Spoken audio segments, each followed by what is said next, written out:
1 minute.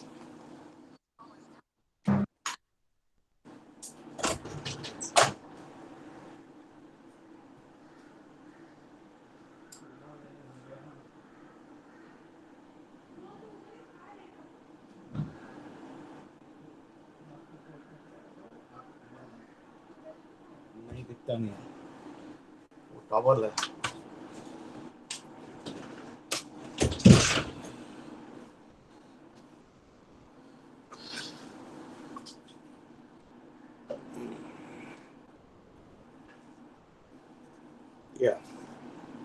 Yeah, good evening everybody. Good afternoon, sir. Yeah, I am okay. I am you can hear me, Yes, all of you? yes, sir. Yeah, thank you. Wait, I will just keep one more little book.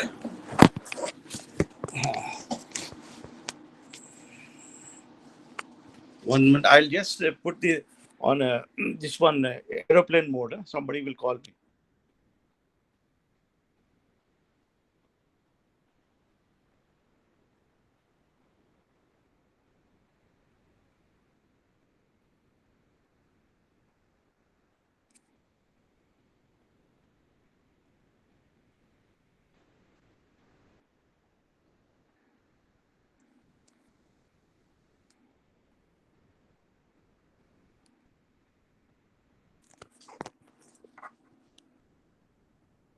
Yeah.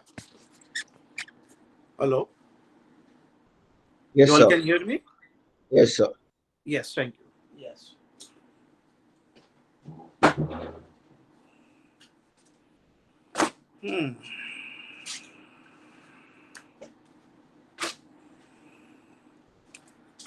Yeah. We'll deal now. Open your test.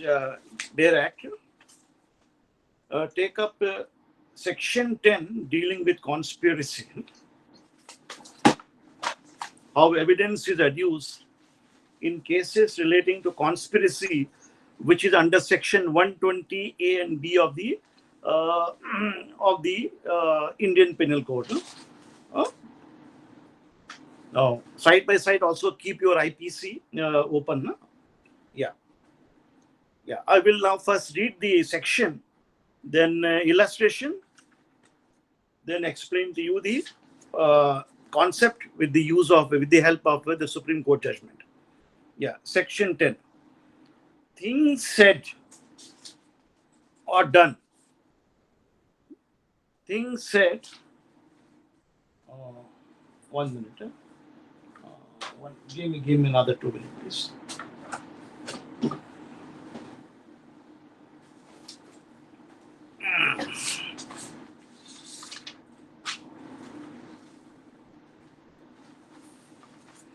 Yeah, sorry.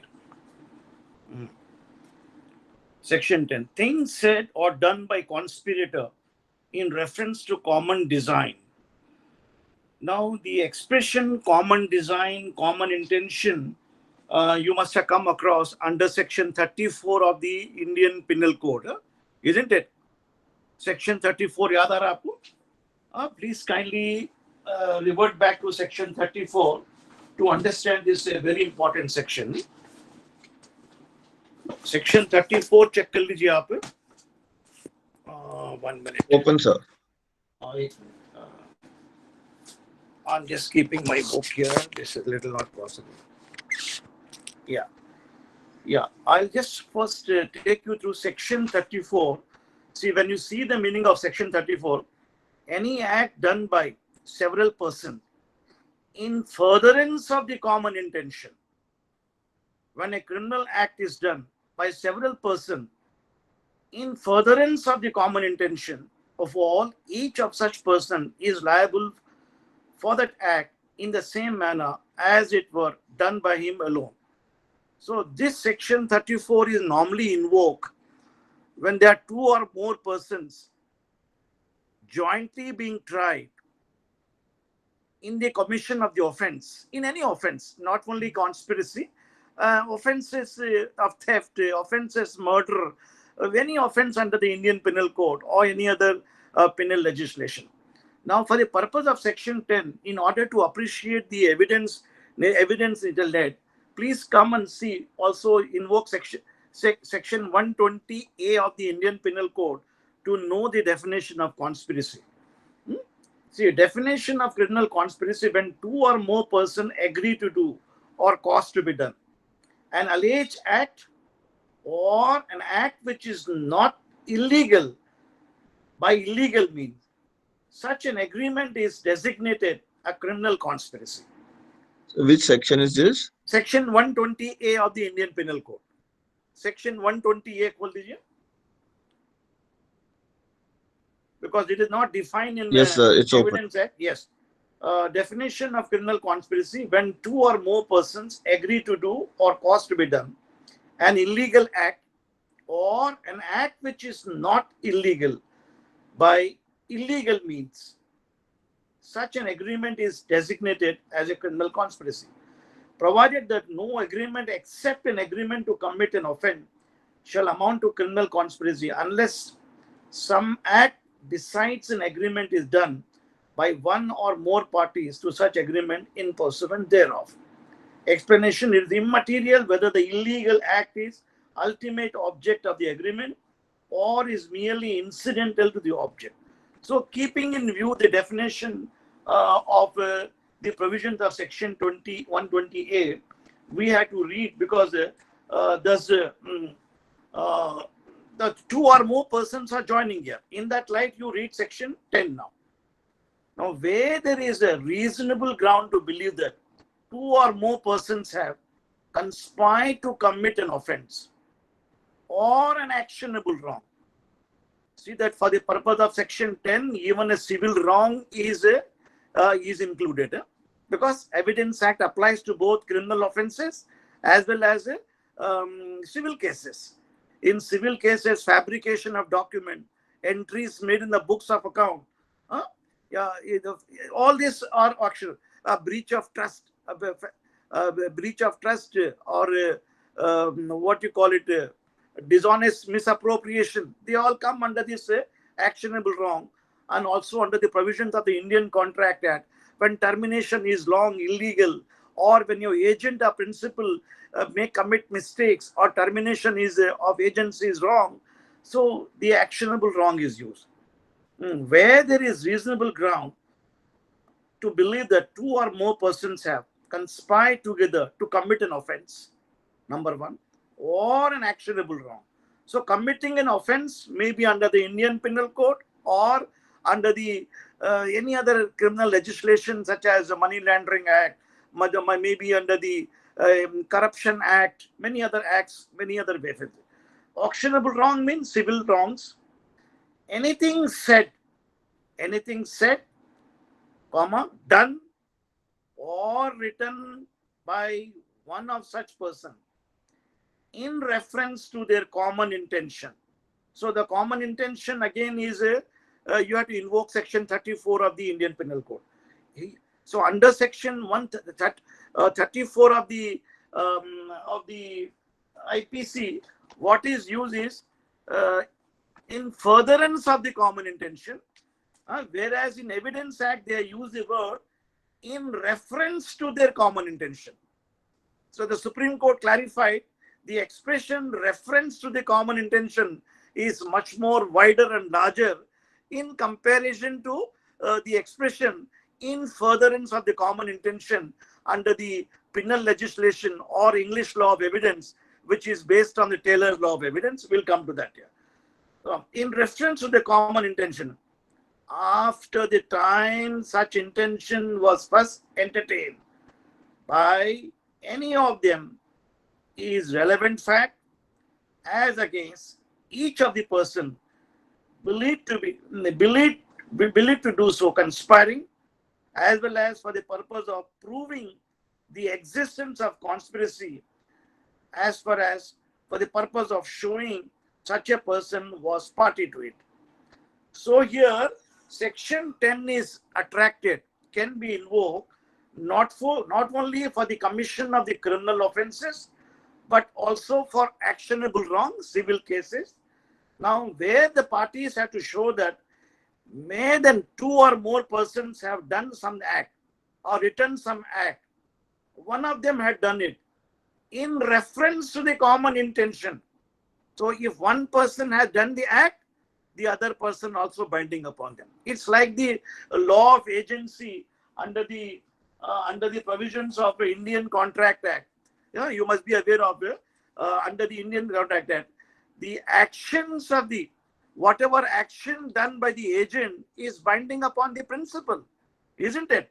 That is the law of agency, which you know that under the provisions of Chapter 10 of the Indian Contract Act, last chapter, Section 182 se lekar, that is the Section 238 of the Indian Contract Act. Remember that. So same analogy is utilized for the invoking the provisions of Section 10 for the purposes of a actionable wrong. Even the Supreme Court in one of the leading cases has said that here the doctrine of agency as contemplated under the provisions of the Indian Contract Act can be invoked for the purposes of punishing a person for conspiracy also in criminal case, which I will tell you, which is the judgment of the Supreme Court of Justice Gajendra Gadkar in the famous case of some lawyers, solicitors and businessmen were caught and tried in the year 1952 se lekar 63, fabricating documents and misappropriating the funds of insurance company A to insurance company B. Those two cases I'll deal with it here. So whatever is said by them, whatever is written by one person, it not only binds one person, it binds everybody, maybe two or three.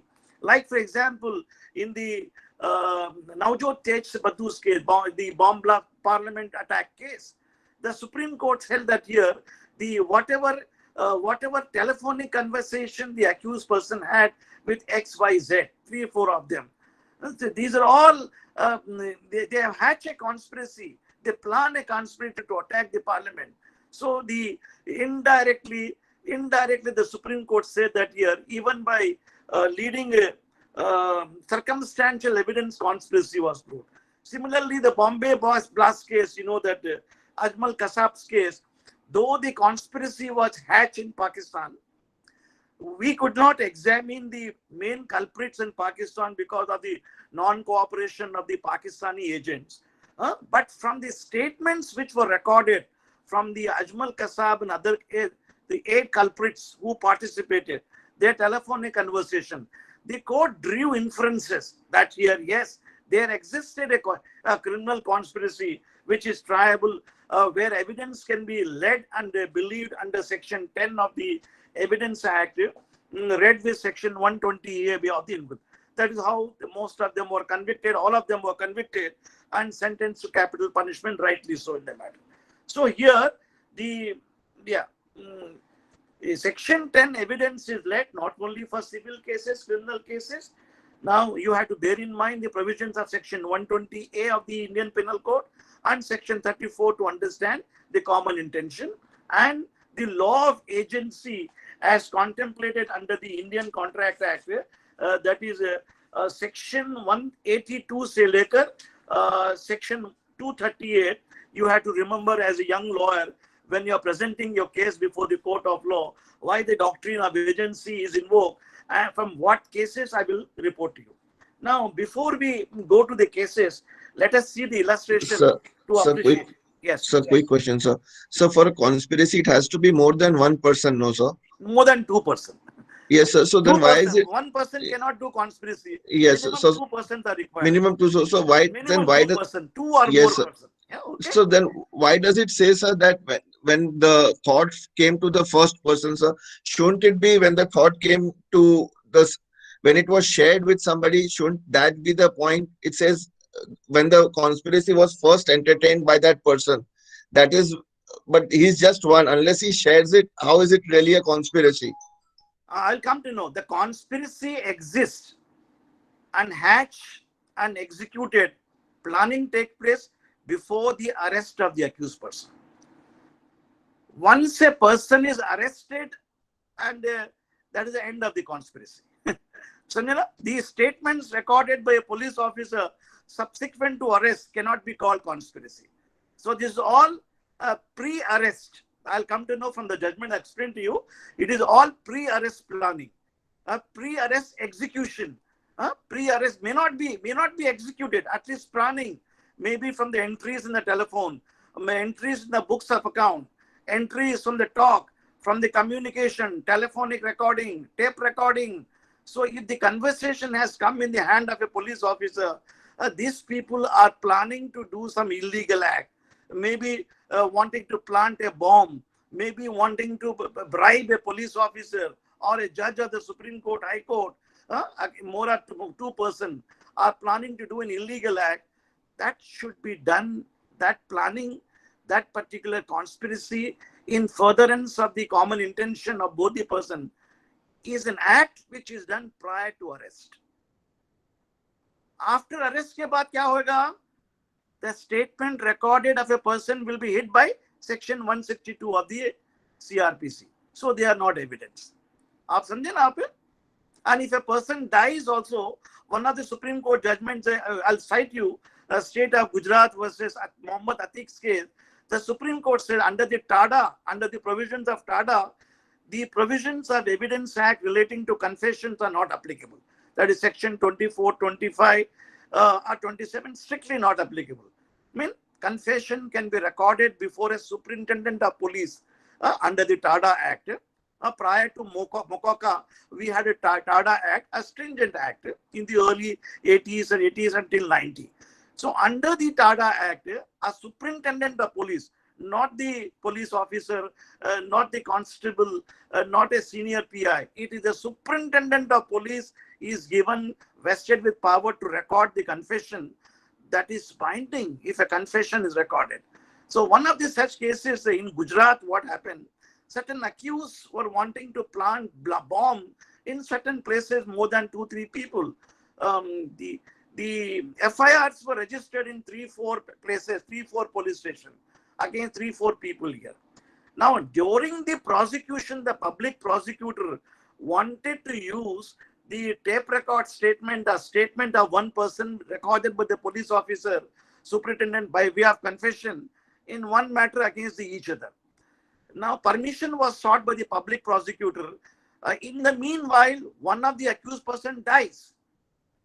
Now, the Gujarat Special Court rejected the application of the public prosecutor, holding that the statement, the confession statement relating to conspiracy of one accused cannot be used against accused in a different crime of a different police station. Of course, the Supreme Court nullified that contention because the language of TADA Act section 15 is very wide. It can be used. But the Supreme Court held that once the accused person dies, his statement cannot be used subsequently, that evidence relating to conspiracy dies. And the provisions of section 32(3) of the Evidence Act, which says that here, statement of a dead person written in diary or can be used, will not be applicable in conspiracy cases. I will tell you, relying upon some of the old English judges, Mirza's case and the judgment of the famous Bombay's case, where money laundering took place, where the insurance corporation's money, Empire Insurance, you must have heard of early 60s, like the Mudra conspiracy, you must have heard it, like the earlier conspiracy also, escort conspiracy. These cases you must have gone through in your first, second, third year. You must have occasion or some professor must have mentioned to you. So I'll mention to you those related cases, 2-3 cases, you will come to know. So that is the conversation, the whatever statements must have been recorded. Conspiracy must have been hatched prior to the arrest of the person. Once he is arrested, any statement subsequently made to police station are hit by section 162 and they are not evidence. Please note that. I will come to know that here. Now let us see the illustration. You understand? I will help you with the illustration case because 162 CRPC, you know, the statement recorded by a police or officer are not evident. They are required to be corroborated under section 157 of the Evidence Act. Only when they are corroborated, when the person making the statement steps into the box, it becomes a direct evidence under section 5960 of the Indian Evidence Act. Okay. Now, come to the illustration part. So, Ashish, please, Ditanshu, stop me at 6 o'clock, 4 o'clock. 4 o'clock, we'll have a short break of 5 minutes. Then Okay, second sir. lecture will start. Okay. Okay, sir. Because it's a very interesting and long topic. I will cover it today. And I intend to take the section 11, 12, 13 tomorrow evening if everybody is okay, or Sunday evening. Okay. Maybe Yes, sir. tomorrow. No, Tomorrow evening tomorrow is better evening. for me. Yes. Yes. Yes, Yeah. sir. Now let us see the illustration, please. Reasonable ground exists for believing that A has joined in a conspiracy to wage a war against government of India. Okay. This is the Ajmal Kasab's case. Or Shoaib Maman's case in Bombay blast case. Conspiracy was hatched in Karachi or in Dubai. Shoaib Maman was a chartered accountant who was living in Mahim area of Bombay. Why? The common intention, the intention was that here the demolition of the Babri Masjid. So they wanted to retaliate. That is for a commission of the conspiracy, there has to be intention. Why they are doing it? So they are retaliating on account of the demolition of the Babri Masjid. So they hatch a conspiracy to cause panic in the city in Indian cities, especially in Bombay. So let us see that here conspiracy was hatched to wage a war against India, number one. Now come. The fact that B procured arms in Europe. Now you can say that the fact that B procured arms in Dubai, maybe in Karachi, for the purpose of the conspiracy. C collected money in Calcutta. Now Yaqub Memon collected money in Bombay. Bombay for a like object. D persuaded person to join the conspiracy. Several people were persuaded to join. The arms were stored in some of the rented places of some person. You know that, including Mr. The actor, what is his name? Dutt. Sanjay Dutt was also involved in the matter, procuring a gun, AK-47, he purchased it here, or took it by way of a defense, whatever maybe. That was, he's also a person involved in the conspiracy. Of course, ultimately he got acquitted from the Supreme Court. That is a different issue. But the lady who stored the material in a tenanted premises was also involved in the matter. She was convicted by the court. Conspiracy in Bombay. Publishing, writing, advocating objects in view of Agra and transmitting it Delhi from Kabul. Money, money which she collected at Calcutta, and the contents of the letter written by H, giving the account of conspiracy, each relevant both to prove the existence of the conspiracy and prove the commission of the complicity in it, though he may have been ignorant. All of them, although other person by whom they were done, strangers to him, and although they made taken place before he joined the conspiracy. This exactly fits in the Bombay blast case. In the Bombay blast case, which was an aftermath of the demolition of the Babri Masjid. So several gangsters ganged up together, some nefarious character. They wanted to take revenge for that reason. So the conspiracy was hatched in Calcutta, maybe in Karachi, in Dubai. Collection of the arms took place, and transportation took place at Alibag, Dubai, and custom officers were arrested. They were also in a conspiracy. Then they stored the material in at Mahim, at some of the ladies' place. Yaqub Memon, the chartered accountant, a brother, allegedly collected money and writing letters, phoning various people of like-minded type to commit the act of conspiracy. And they were hiding it. So each and every statement, this is all done prior to the arrest. Please note that this hatching of the conspiracy, this planning part, preparation part, you learned under the provisions of Section 8, the preparation, motive, conduct, previous and subsequent. That applies here. So the preparation was done at the time. The motive was, I told you that here, demolition of the mosque. Then they got into a conspiracy to retaliate. That is how it is an illegal act. You cannot retaliate. You can only hold a peaceful rally under the Indian Constitution. Article 19(1) permits you only to hold a peaceful rally to agitate. You cannot be permitted to take arms and throw bombs. This is not a totalitarian state. India is a civilized society. You are given, like the farmers are agitating. It's a peaceful protest. That kind of protest may be allowed. The Supreme Court said many cases. Even in the CAA, the ladies were sitting in some places. Many of the courts have said that is permitted. But you cannot throw bomb. You cannot enter into a conspiracy. You cannot attack people. You cannot bomb people. You cannot bomb the railway station. That is a sinister act, which is an amount to conspiracy within the meaning of section 120A of the Indian Penal Code. So every person participated, whether he may be a mute spectator, and that lady was not knowing, that Muslim lady from Mahim area, she allowed the illegal arms to be stored, and she was also involved in it because she was part of it here. So all evidence with whatever conversation took place between them prior to their being arrested. So this is all conspiracy. Evidence can be led and proved by the prosecution. But once they are arrested, the police officer comes to light. These were subsequent statements which may be recorded, do not form part of the conspiracy. That is the illustration A. Is there one more illustration here?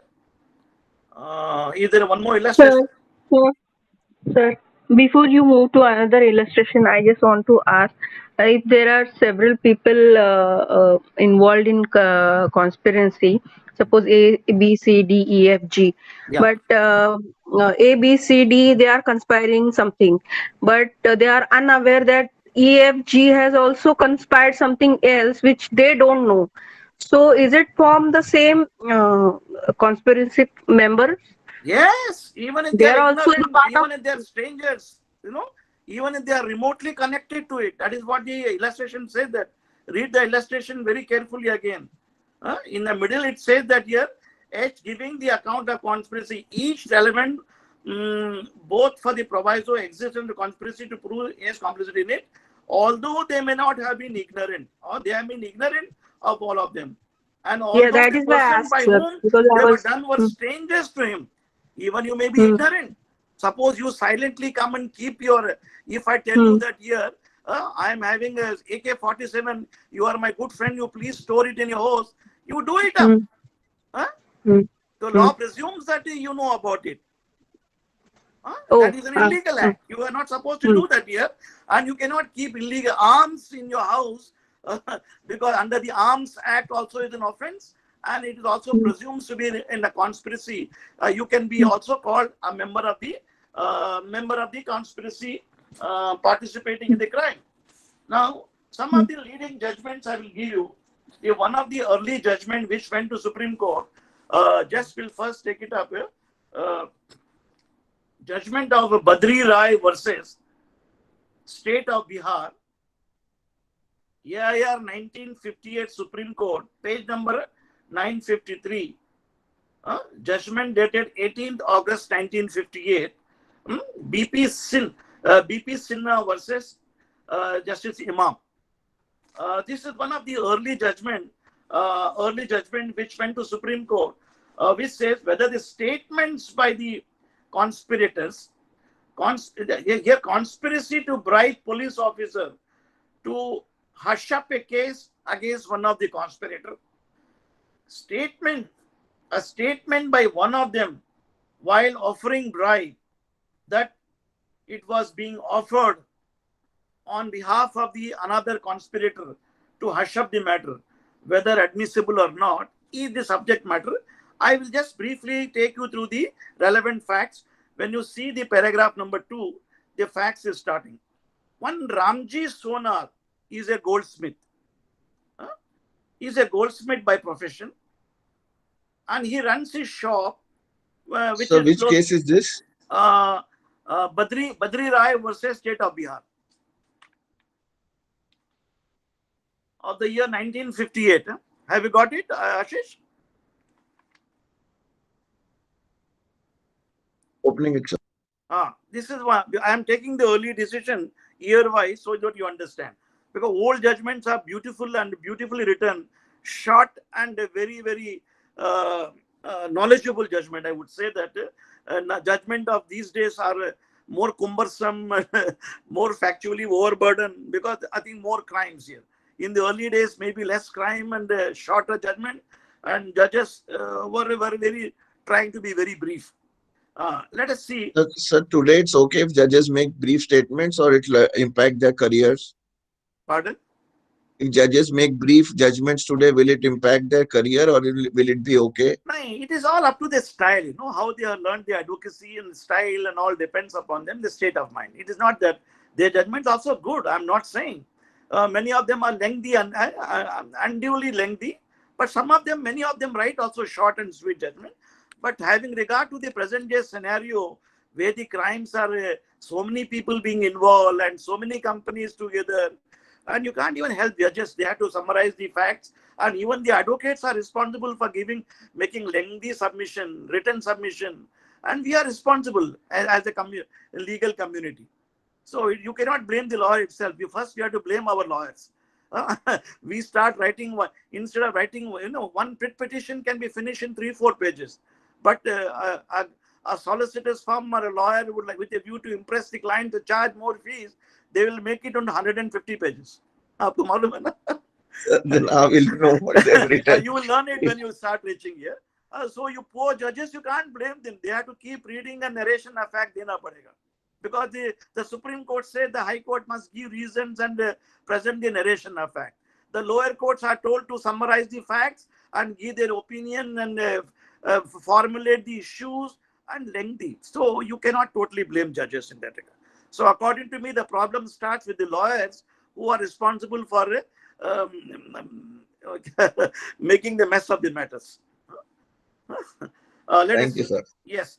The starts, the paragraph number 2, देखेंगे आप. Yes. 1 minute. In this matter, one Ramji Sonar, this is a case for a conspiracy under 120A, 120B in the matter.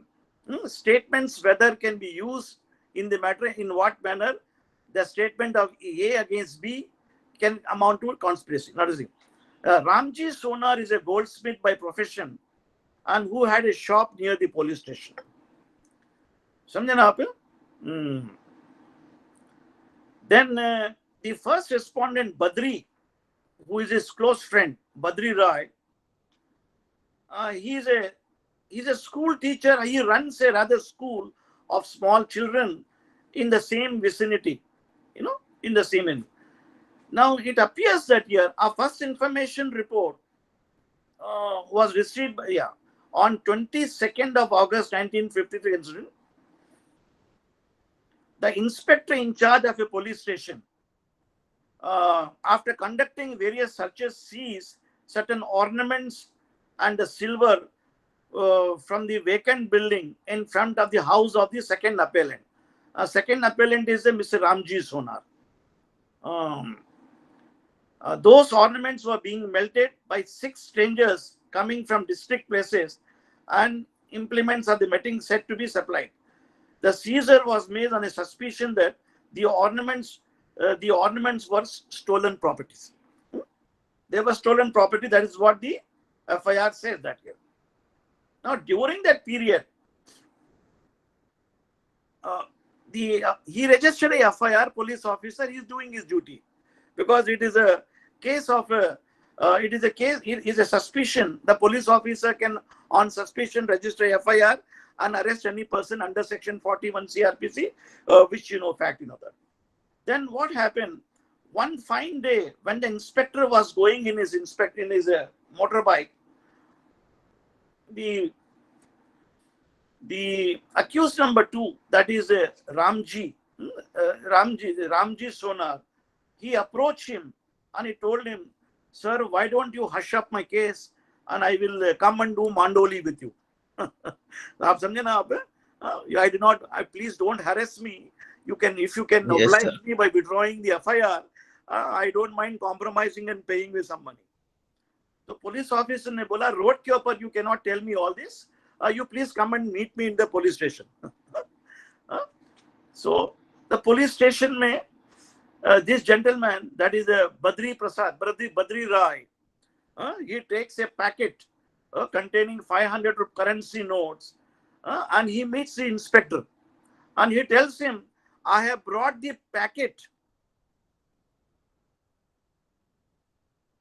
for you for hushing up the case of Ramji Sonar, which you had agreed to do so when he consulted you on the route. That is what. Immediately the police, this he said it in the presence of other police officer. Naturally, he appears to be either a honest police officer or the police officer did not want to be caught or humiliated in the presence of his fellow officers. They were also present. So immediately the police officer draws a first information report and get Mr. Badri arrested. Attempt to bribe is also an offense, isn't it? इनको अंदर ही places, he is arrested. Lockup में डाल दिया इनको. Then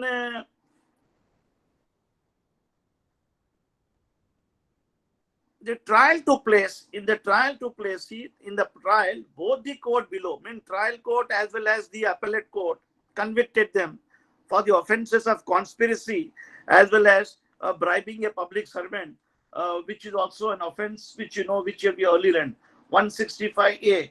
165A was the offence earlier, which has now been deleted from the statute book, which you know that here. 165A of the IPC is no more an offence under the Indian Penal Code. It is replaced by the Corruption Act. Okay. Yeah. Then paragraph number 3, check kare aap. Both the courts below have found that prosecution case, a summary of which has been given above, has been proved by good and reliable evidence. So there was a direct evidence of this gentleman, Badri Prasad, offering a bribe to the police officer and cannot be disputed. So in the light of this direct evidence, the court did not want to interfere and finding of fact. Paragraph number 4 में आ जाइए. Then the only serious question which was raised in the appeal before the Supreme Court under Article 136 was Ramji as to whether the statement made by the first appellant, whether the statement of Mr. Badri made to the police officer concerning the bribe amount to be given at the behest of Sonar, that is Ramji Sonar, is admissible under the provisions of the Evidence Act because the statement was made in the police station. That was the issue before the court. The learned counsel for the appellant was not able to clearly formulate the ground objection of the admissibility of the piece of evidence which is the basis of a charge against the proceeding. Section 10 of the Evidence Act is a complete answer to this attention. So the Supreme Court said that here that the only question formulated was the question of the conspiracy was not disputed. Whether the statement made by Badri to the police officer in the police station that I am giving you this amount for hushing up the case on behalf of Sonar, Ramji Sonar, who sent me to give it to you. Whether this is a conspiratorial statement or not. So section 10 was invoked. Again 10, whether there is a reasonable ground to believe that two or more persons have. I just read the provisions of section 10. Again, I won't read it. Now, paragraph numbers, next पे आ जाएगी. Then the Supreme Court record that here. Both the appellate court recording that here there is a clear evidence for hushing up the evidence, there cannot therefore be at least doubt that the court has a reasonable ground in the matter. So one section, the conspiracy, therefore charge under section 120B has been properly framed against them, against both the accused. Then the statement is admissible only to prove that the second appellant had constituted the first appellant as his agent in the preparation of the crime. So the expression agent is come to be used in this case. See that here, the Mr. Ramji Sonar delegated the function to Badri, who acted as his agent. So when the doctrine of agency is invoked, the statement, whatever act done by the agent is binding upon the principal. That is what here. Yeah. Then paragraph number 5 mein aa jaiye aap. It is faintly suggested on behalf of the second appellant that the charge under 120P has been deliberately added by the prosecution in order to make the first appellant statement admissible against him. Then, as already indicated, the incident of 24th August is a clear indication of the existence of the conspiracy. Court was perfectly justified in it. So that aspect is clear on that point. Hatching of a conspiracy.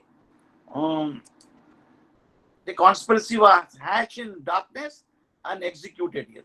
In paragraph number 6, there is a reliance upon the earlier judgment of the Privy Council, which said that here.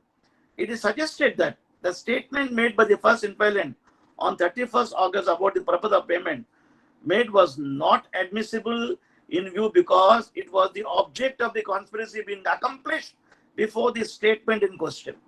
So the argument for Badri was that here, whatever conspiracy to bribe the police officer was complete when Ramji had met him on the road and offered to pay him money for hushing up.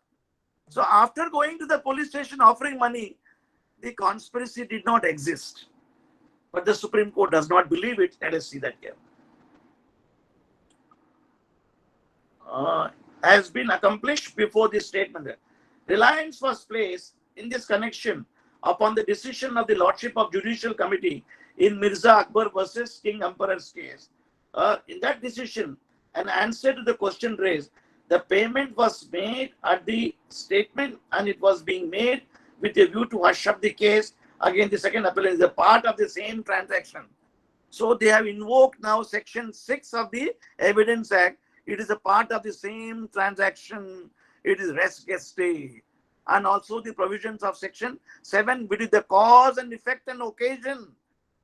It is on account of that, in account of that meeting, the conspiracy which hatched, the amount was sent to the police station, which is part of the continuation of the controversy. So the object of conspiracy was hushing up and the criminal case against the second appellant by bribing the public servant who was in charge of a police station case.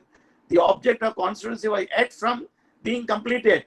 So the court said here, the object of the conspiracy was not completed till money was handed over. In order not to invoke section 10, the object must be completed. That means money should have been delivered there and there and not brought to the police station. Here the money was brought to the police station. So the leading case, and hence it was part and parcel of the same transaction.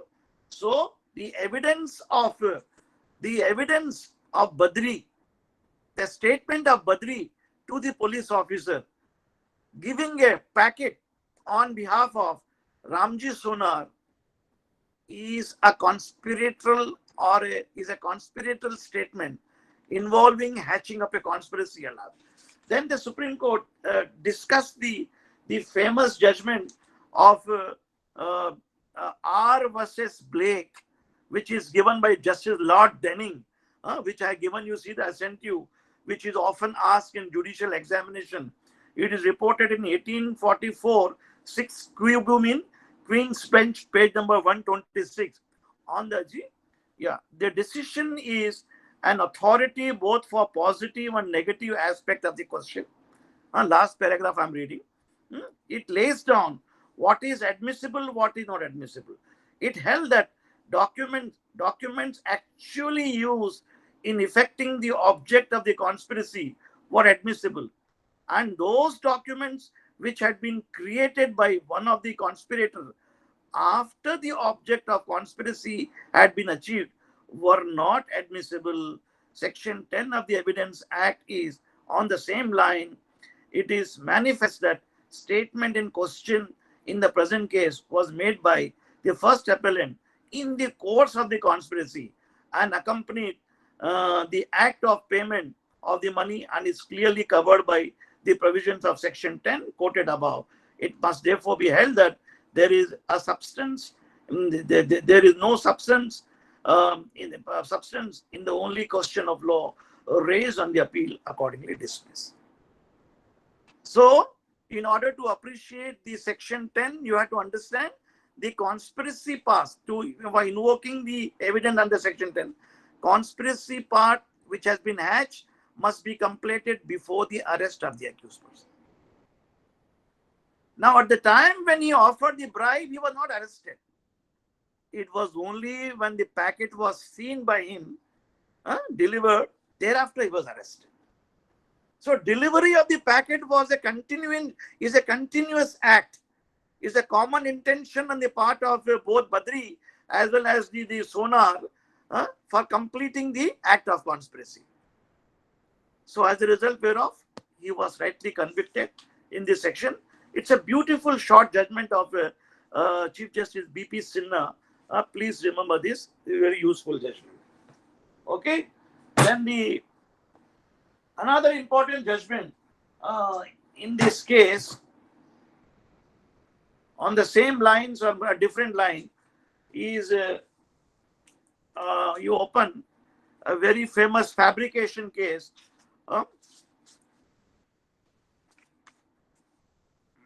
That is Bhagwan Swarup versus State of Maharashtra. AIR 1965 Supreme Court, page number 682. It's a beautiful judgment of Justice K. Subbarao, Raghubir Dayal, and Justice Mudolkar. The three judges gave the judgment 18th of March 1963. Here they have more elaborated the doctrine of agency and conditions applicable in the matter. Now it's a conspiracy like the Mundra case. Have you heard of the Mundra conspiracy case? Sune aap log? Commission, Mundra Commission, where Chief Justice Chagla conducted it. Nahi sune? You all know the facts of the escorts case? None of you know? Escorts was that the minister who stole money for the jeeps. That's the one. That is a minister ka wo, that is a Jain Hawala case. I'll come to that. Jain Hawala case wo alag cheez hai. So no, not the Jain Diaries. The first guy who made a big fraud for the jeeps and then went away to England in 1956. That fellow. Yes. Now we'll discuss this interesting case to understand the conspiracy in civil cases, how the fabrication of account take place by rich businessmen with the help of lawyers and solicitors. Now all were convicted. Many lawyers, 6, 7, 8 accused person, out of which 4 or 5 people were lawyers and barristers who were convicted in the matter, even an income tax commissioner. I will just give you Bhagwan Swarup's case, little facts of the case here. When you open paragraph number 2, you come to know there are 2 types of controversy here. One is a Jupiter General Insurance conspiracy case. In the same case, one is secondly Empire conspiracy case. Empire conspiracy case. There is a Empire conspiracy is also a very famous insurance company in those cases. I will just give you a brief narration. Paragraph number 2 में check कर लीजिए आप. One Lala Shankar Lal, a political leader and vice president of Forward Bloc, and highly competent commercial magnate, and his nominees were controlling the block's shares of a Tropical Insurance Company Limited, Tropical Company. Then they were also controlling Delhi Swadesh Cooperative Society. And in the middle 1941, Sardar Sardul Singh Peshawar was controlling People's Insurance Company at Lahore, and Mr. Kaul, a practicing barrister, Mr. Kaul, a practicing director, he also had filed the appeal in the year 1958 case. I'll show it to you. Justice Gajendra Gatkar's beautiful judgment. Lahore, practicing barrister, came to Delhi during the year. He was a former president of the Forward Bloc and Shankari Lal vice president. They conceived the idea of purchasing controlling block of 60,000 shares of Jupiter Insurance Company, hereafter referred to as the Jupiter Company, which is a prosperous company in the name of a Tropical from Khaitan Group, which was holding a Jupiter share. The financial position of Tropical did not permit the shares, so they thought of a fraudulent device of purchasing the Jupiter shares out of the funds of the Jupiter itself. You are purchasing property from your own funds, not the funds of others. Under the agreement under which the Khaitan Group purchased 63,000. So the block money here. So this is the narration of fact, how the conspiracy hashed up here in the matter. Then after the conspiracy was, the paragraph number next, conspiracy was discovered. 10 of the conspirators, that is conspirator excluding Shankari Lal others, who died during the investigation, were brought to trial. So one gentleman, Shankari Lal, the chief culprit, died. So the 9 persons were brought, section 120B of the Indian Penal Code, section 409, that is a breach of trust by agent, bankers and trustees, where the life imprisonment, minimum 10 years imprisonment is there. Read with section 109 of the Indian Penal Code. That is abatement of the conspiracy. Here, Mr. Kaul, the barrister, Mehta, the solicitor, Zaveri, also solicitor, Gona, Ramkirtan, Peshawar, he is one of the income tax commissioner. The agreement of the charges were that they, along with Shankar Lal and Doshi, both of them deceased, entered into a criminal conspiracy at Bombay, elsewhere between them, in December, committing the cause and committed crime, criminal breach of trust. So the charges are very serious nature, both the offense of conspiracy as well as a breach of trust under section 409. So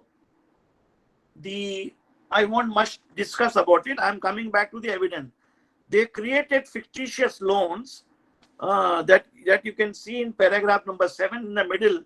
Fictitious loans were created by the gentleman. Then in paragraph number 10, the Supreme Court discusses section 10 of the evidence to introduce the doctrine of agency if the condition laid down is admissible against the co-conspirator. So from here, from the earlier judgment of the Supreme Court, which I just read out to you, that is Badri Rai's case in the year 1958. Earlier, the judgment of Mirza's case, Justice Wright in Mirza's case, I'll come to know a little facts later on. The doctrine of agency in paragraph number 8 में देखेंगे आप.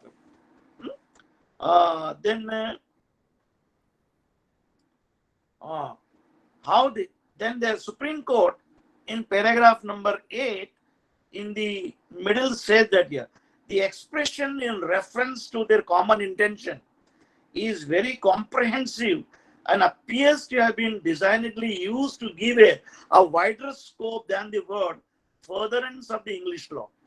In English law, that is a Taylor's English law, they have used the word in furtherance of the common intention, whereas under section 10, it is used as a, in reference to the common intention. So even under section 34 of the Evidence Act, when two or more persons do act, it is in furtherance of the common intention, that is IPC ke andar, when the act is committed. So the Supreme Court said that here, for the purpose of receiving evidence against conspirator in furtherance, the court must give a wider interpretation. It must be construed in a liberal manner for advancing the cause of justice and to implicate everybody and not to let off anyone. The conspirator should not be let off on a narrow construction. Normally, penal provisions are construed in a very, very rigid manner. But for the purpose of section 10, the Supreme Court says not a narrow one, but a broader interpretation must be given for the purpose of section 10.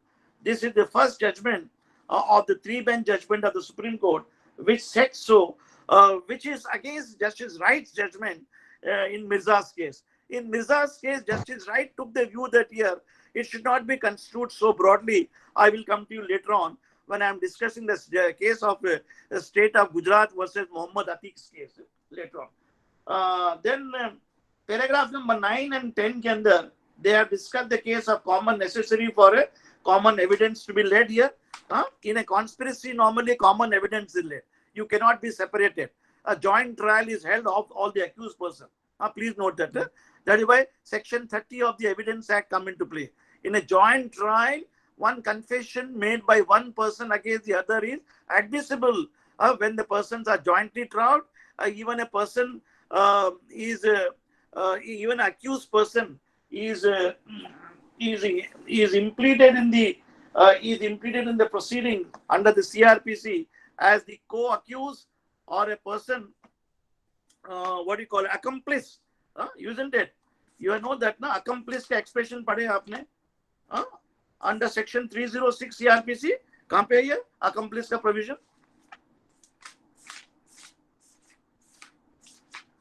How the accomplice is to be tried? A pardon to the accomplice. Anybody can quickly recall the section? Section 306 it is? Yes, sir. Yes. So normally in accomplice, when an accomplice in a conspiracy, So you want me to read it? Yes, tender pardon to the accomplice. So that evidence should be read along with section 30 of the Evidence Act. I will come to it. So last time in my earlier lectures when I began discussion with you, introduction, section 30 आपको पढ़ के सुना हमने. Section 30 के अंदर when you please again recapitulate your memory, come back here. Consideration for proved confession affecting a person making it another jointly under trial for the same offense. So illustration A and B are jointly tried for the murder of C. It is proved that A said B and I murdered C. The court may consider the effect of the concession against B. So the confession of the A and B is taken together, and both A and B have hatched into a criminal conspiracy to commit this act here. So it must be given a broader interpretation. That is what the Supreme Court says in Bhagwan Swarup's case versus State of Maharashtra, where a humongous... Sir, sorry to interrupt. It's 4 o'clock. It's 4 o'clock, sir. Okay, we stop for 5 minutes. Okay? Okay, sir. We'll stop for 5 minutes. Okay, we'll come back. Geetanshu and Ashish, you can complete this lecture and I will take it up next lecture. Okay, sir. Okay, thank you.